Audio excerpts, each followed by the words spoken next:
Cooperative society यानी पनियाला। और बहुत से साथी इस बात की चिंता में है, यार कहीं कोई हाई कोर्ट चला गया, चुनाव निरस्त ना हो जाए। और मैं आपको बता दूं कि पूरी प्रक्रिया यानी हो चुकी है, मात्र 24 तारीख को चुनाव है। कुछ लोग इस बात का भ्रम फैला रहे हैं कि अकरम भाई फला व्यक्ति कोर्ट में पहुंच गया है और कोर्ट में पहुंचने के बाद वो पूरी चुनाव प्रक्रिया को निरस्त करवा देगा। ऐसा नहीं है। आज की इस वीडियो में मैं आपको विस्तार से दिखाऊंगा कि कौन क्या है और कौन कितने पानी में है और किसने क्या किया है। झूठ बोलकर नेता एक दूसरे को भ्रम में डालते रहते हैं। तो चलिए मैं आपको लेकर चलता हूं अपने लैपटॉप की स्क्रीन पर, वहीं जाकर आपको बताऊंगा कि कितने पिटीशन डाले गए हैं, यानी कि बहुउद्देशीय प्रारंभिक कृषि सहकारी समिति पनियाला के अंदर। वैसे आपको बता दूं कि पनियाला समिति के अंदर जिस प्रकार से यानी कि 3 दिन के अंदर 1000 वोटों को बनाकर जो पूरे एक तरीके का बोर्ड गठित हो चुका था, अगर देखा जाए तो उस हिसाब से। लेकिन यहाँ पर इंसाफ की भी कोई बात होती है। सत्ता में सत्ताहीन व्यक्तियों को इस बात की जब जानकारी हुई तो 1000 वोटों को कटवा दिया, वगैरह वगैरह आप सभी लोग जानते हैं। लेकिन चलिए आज मैं आपको सबसे पहले ये बताता हूँ कि उत्तराखंड नैनीताल के अंदर हाईकोर्ट के अंदर किन किन लोगों ने क्या पिटीशन डाला था और उन पर क्या निर्णय लिया गया। मैं आपको बता दूं कि अभी मैंने सर्च किया कोऑपरेटिव सोसाइटी, आप देख रहे हैं मैंने सर्च किया कोऑपरेटिव सोसाइटी 2025 और यहां पर डालने के बाद आपको दिखा दूं कि ये नतीजा सामने निकल कर आया है। यानी कि ये जो आप देख रहे हैं, पहला गुलशन कुमार के नाम से एक पिटीशन डाला था, इसका पूरा विवरण मैं आपको दिखाऊंगा। और दूसरा जो है मल्टी यानी कि प्राइमरी एग्रीकल्चर कोऑपरेटिव सोसाइटी के नाम से डाला गया है और तीसरा पिटीशन ये यहाँ पर डाला गया है। यानी कि जैसे ही मैंने सर्च किया तो सर्च करने के बाद यहाँ पर 3 लोगों के पिटीशन आपके सामने आ गए। उन लोगों को ये नाराजगी थी कि चुनाव सही प्रक्रिया से नहीं हो रहा है, कहीं ना कहीं चुनाव के अंदर किसी प्रकार की कोई खामी है। तो चलिए मैं आपको बताता हूं कि ये 3 व्यक्ति कौन थे। मैंने 19 के अंदर एक और बहस हुई थी यानी कोऑपरेटिव सोसाइटी को लेकर, और उसका आदेश अभी तक नहीं आया। लेकिन वो एप्लीकेशन जो है मुझे लगता है कि वो खारिज हो चुकी है। लेकिन जो करंट के अंदर अब हाल एप्लीकेशन है, इन्हें मैं आपको दिखा रहा हूं। और इसके अलावा अगर कोई नेता कुछ भी बकवासबाजी करता है वो सब फ्रॉड है। कोई कहता है फला नेता वहां पर पहुंच गया है, ये सब फ्रॉड है। मैं आपको दिखा दूं कि चलिए मैं आपको दिखा देता हूं कि कितने लोगों ने यानी कि हाई कोर्ट नैनीताल के अंदर इस प्रकार की बात कही है कि चुनाव के अंदर जो सहकारी समिति का जो चुनाव है उसके अंदर कहीं ना कहीं धांधलीबाजी हुई है। आपको बता दूं कि 19/2/2025 के अंदर, ये आपको मैं यहाँ पर थोड़ा सा लिख कर भी दिखा देता, 19/2/2025 यानी कि 19 तारीख कल के दिन इसी एक सदस्य ने, नाम भी उसका मैं बताऊंगा, और हाई कोर्ट के अंदर इस प्रकार की शिकायत की कि साहब चुनाव के अंदर जो है धांधलीबाजी हो रही है और चुनाव को निरस्त कर देना चाहिए। और सिंगल बैच में आपको दिखा दूं कि ये सिंगल बैच में डाला था मेरे भाई। और ये व्यक्ति उधम सिंह नगर का है। इस व्यक्ति ने यानी कि चुनाव को लेकर कोऑपरेटिव सोसाइटी के चुनाव को लेकर यानी कि इस प्रकार की एक अपील दायर की। आपने देखा है कि ये उधम सिंह नगर का, मैंने इसे यानी कि राइट भी कर दिया है, ये उधम सिंह नगर का व्यक्ति है।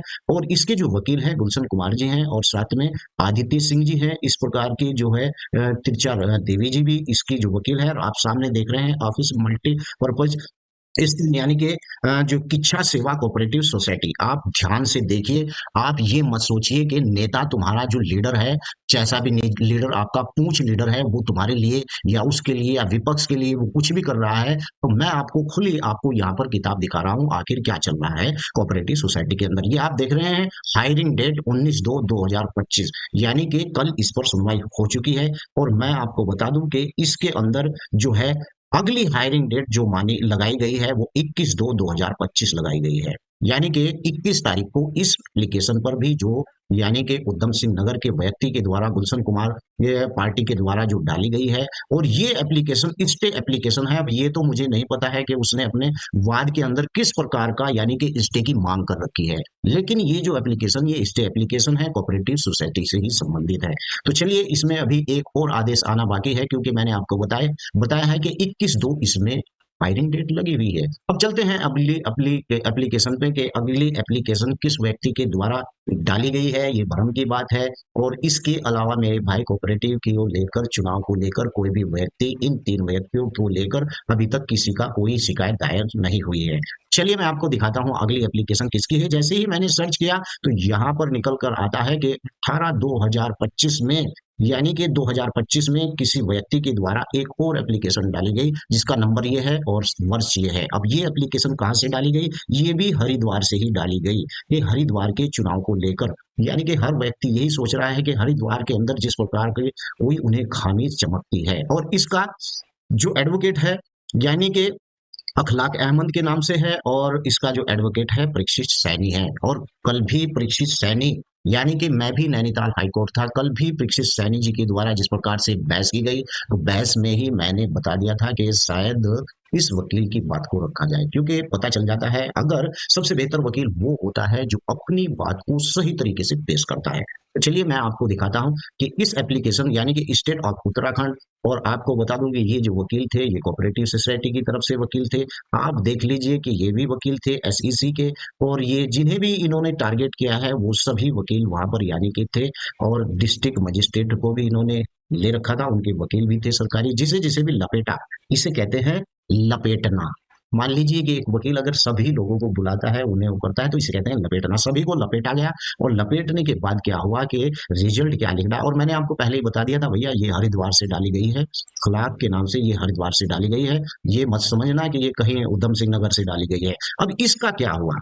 आप सोच रहे हैं कि अकरम भाई इसका आखिर क्या हुआ? मैं आपको बता दूं कि इस एप्लीकेशन का हुआ, इसके अंदर 3 तारीख तीसरा महीना मार्च का और 2025 इसकी हायरिंग डेट लग चुकी है, जो ये एप्लीकेशन डाली है, यानी कि चुनाव के बाद ये मामला चला गया। और इसके अंदर 20/2/2000 यानी कि 25 यानी कि आज इसके अंदर बहस भी थी, और उस बहस को लेकर सीधा यहाँ पर हायरिंग जो डेट लगी है वो डेट लगी है 3 तारीख तीसरा महीना 2025। अब गया चुनाव भाई। अब यहाँ पर जो आदेश आए थे वो शुरू में वो आप देख ही रहे हैं, चलते चलते ये जो जो वकील जुड़ते चले गए उन वकीलों ने यानी कि मांगते रहे और ये आदेश चढ़ते रहे। लेकिन फिलहाल इस एप्लीकेशन में जो परीक्षित सैनिक के द्वारा यानी कि टारगेट किया गया था कोऑपरेटिव सोसाइटी को, और मैंने बताया था कि ये एक एप्लीकेशन डाल रखी है, कुछ लोग अभी भी ये सोच रहे हैं कि शायद आदेश आने वाला है, आदेश आने वाला है, बहुत जल्द चुनाव निरस्त हो जाएगा। तो मैं आपको बता दूं, देख लेते हैं कि दूसरी एप्लीकेशन में कोर्ट की तरफ से क्या आदेश आया है।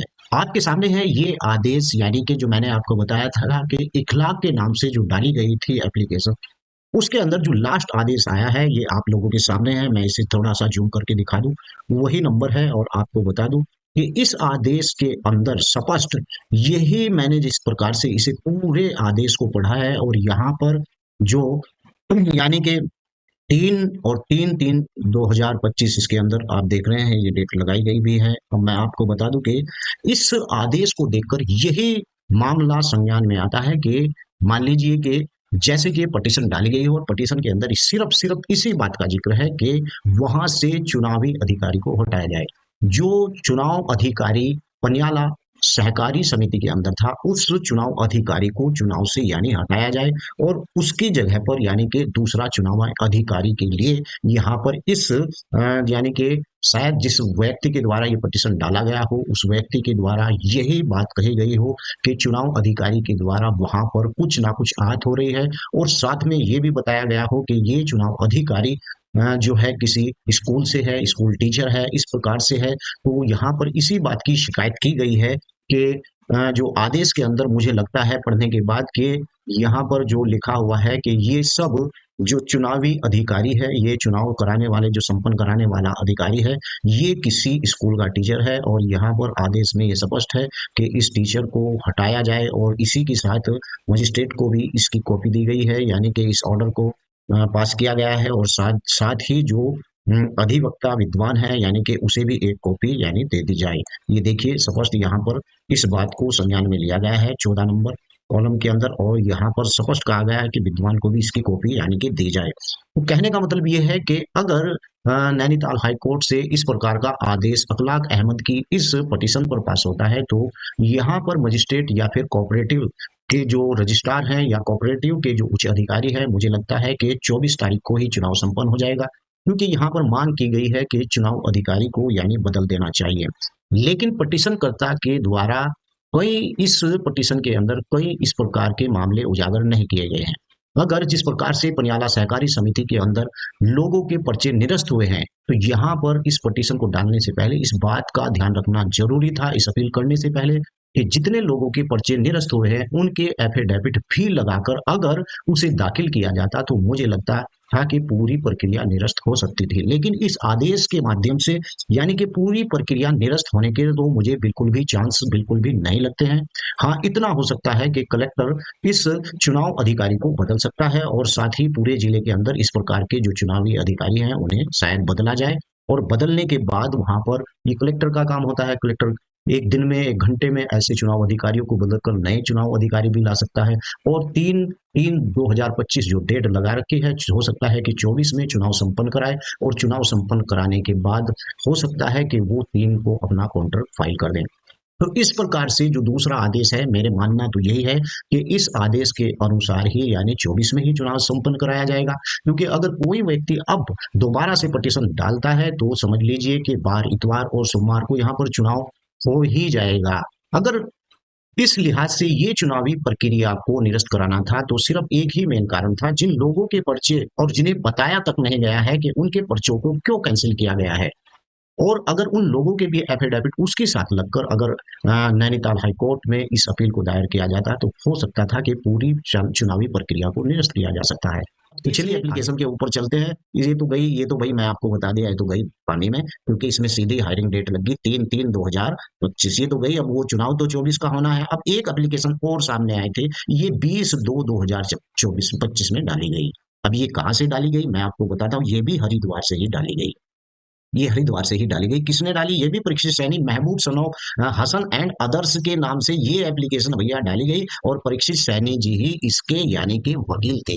उन्होंने ही ये 20 तारीख को एक एप्लीकेशन और डाली। अब इसका क्या हुआ चलिए मैं आपको दिखा देता हूँ। उत्तराखंड ऑफ स्टेट यानी कि स्टेट ऑफ उत्तराखंड, यहीं पर वही काम शुरू हो गया। Cooperative society secretary advocate SEC यानी कि चमन, जिनके भी हो गए इलेक्ट्रॉनिक यानी कि इलेक्शन अथॉरिटी और एडवोकेट संदीप कोठारी जी, और यही डिस्ट्रिक्ट असिस्टेंट यानी रजिस्टर्ड कोऑपरेटिव यानी कि रजिस्ट्रार को भी इन्होंने इन्वॉल्व किया है और यहीं पर अरविंद कुमार सैनी नाम के एसईसी वकील है, उन्हें भी इन्होंने जो है वकील है, इन्हें भी इन्हें यानी कि इसमें कंक्लूड किया है और मल्टीपर्पज प्राइमरी एग्रीकल्चर यानी कोऑपरेटिव सोसाइटी लिमिटेड के खिलाफ ये डाली गई। डिस्ट्रिक्ट मजिस्ट्रेट हरिद्वार और उनके वकील भी वहां पर थे। अब इसका अक्रम भाई हुआ क्या है, चलिए देख लेते हैं। ये एप्लीकेशन 20/2/2000 में फाइलिंग की गई और हायरिंग डेट 24/2/2025 यानी कि कहने का मतलब भैया ये तीसरी भी तभी सुनवाई होगी, वहां पर आपका चुनाव चलता होगा और चुनाव के दौरान आदेश होता होगा, समझ गए।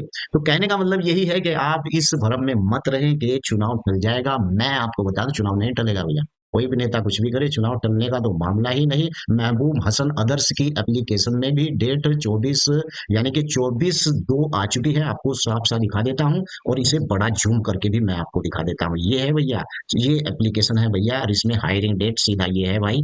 और मैं आपको बता दूं चुनाव की तैयारी करें और चुनाव करवाने को पूरा मजा लें और पकौड़ी जरूर बनवाएं और साथ साथ पकौड़ी ऐसी बनवाएं करारी यार, हम भी आ जाएंगे। इनवाइट करना, जिन जिन 4 गांव में चुनाव है उन सभी दोस्तों से गुजारिश है मुझे भी इनवाइट करना, पकौड़ी का बहुत शौक है। वीडियो कैसी लगी है वीडियो के नीचे लिखकर जरूर बताएं। जय हिंद, जय भारत, खुदा हाफिज।